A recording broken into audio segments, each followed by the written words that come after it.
최경주 훈련생입니다. 올해 2월부터 국가공무원인재개발원에서 44주간의 직무교육을 받게 되면서 당시 인재개발원 원장님이셨던 박출란 순장님의 권유로 BBB와의 인연을 맺게 되었습니다. 6개월 남짓 BBB 모임에 익숙해질 즈음에 박출란 순장님께서 BTC 훈련도 권유하셔서 참여하게 되었습니다.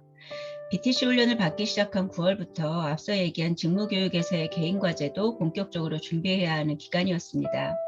특히 지난 10월은 BTC 훈련의 중반에 이르며 각종 암송에 대한 부담도 컸고 10월 말이 직장교육에서의 과제를 제출해야 하는 기한이었기에 여러 가지로 어려움이 많았습니다. 하지만 하나님께서 허락하신 모든 조건에 감사해하며 눈앞에 주어진 일만을 생각하고 걸어오다 보니 어느새 개인과제도 완성하게 되고 BTC 훈련도 막바지에 이르게 된 것 같습니다.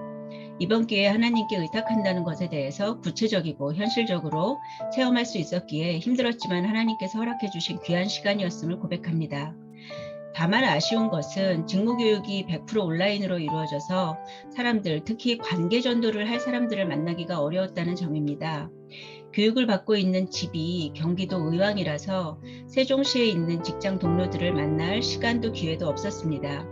하지만 사형리 전하는 기회를 얻기 위해 주변에 있는 소속기관 직원분들과 만남을 가졌고 하나님께서 그분들을 통해 사형리를 전하는 기쁨을 알게 해주셨습니다. 직장 동료들에게 주님을 전하기도 어려웠지만 함께 살고 계시는 친정아버지께 주님을 전하는 것도 쉽지 않았습니다. 아버지에 대해 서운함과 못마땅함이 있었던 저는 사형리를 전하기 전에 아버지를 사랑하는 마음을 채우는 것이 우선이 되어야 했습니다. 다행히 영적 베이직 과정과 성경 암송을 통해 조금씩 예수님께 내 인생의 왕자를 내어드리면서 아버지를 자연스럽고 진실된 마음으로 사랑하고 불쌍히 여기는 마음이 생겨났습니다.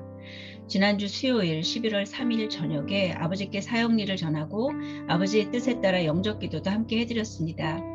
아버지가 돌아가시기 전 병상에서 주님을 영접하시지 않고 의식이 또렷한 상태에서 당신의 의지로 영접기도를 따라 하셨다는 것이 너무나 기쁩니다.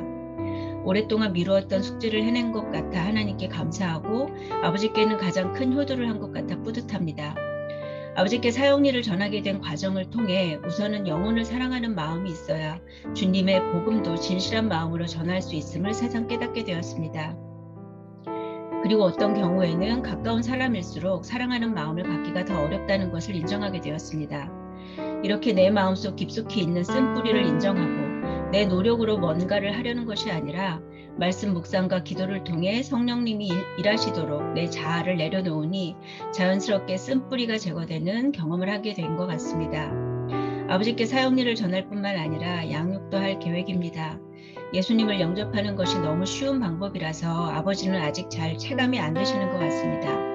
이렇게 쉽고도 기쁜 내용의 복음을 아버지께 잘 알려드려서 아버지가 예수님인 그 성경 말씀을 가장 친밀하게 여기시는 날이 오기를 소망합니다.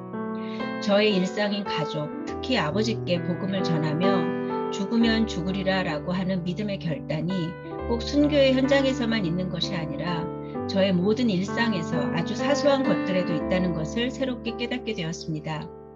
순교와 일상이라고 하는 두 상황이 차이가 큰 것으로 보이지만 하나님은 동일한 상황으로 보실 것 같습니다. 매일의 일상을 비장함으로 살아야 한다는 것을 깨닫게 하신 것 같아 기독인으로서 하루하루를 살아가는 것에 대해 준엄함을 느낍니다. 간증을 마치며 암송했던 말씀 중 한 구절을 나누고자 합니다. 이 율법책을 내 입에서 떠나지 말게 하며 주야로 그것을 묵상하여 그 안에 기록된 대로 다 지켜 행하라. 그리하면 내 길이 평탄하게 될 것이며 내가 형통하리라. 여호수아 1장 8절 말씀. 감사합니다.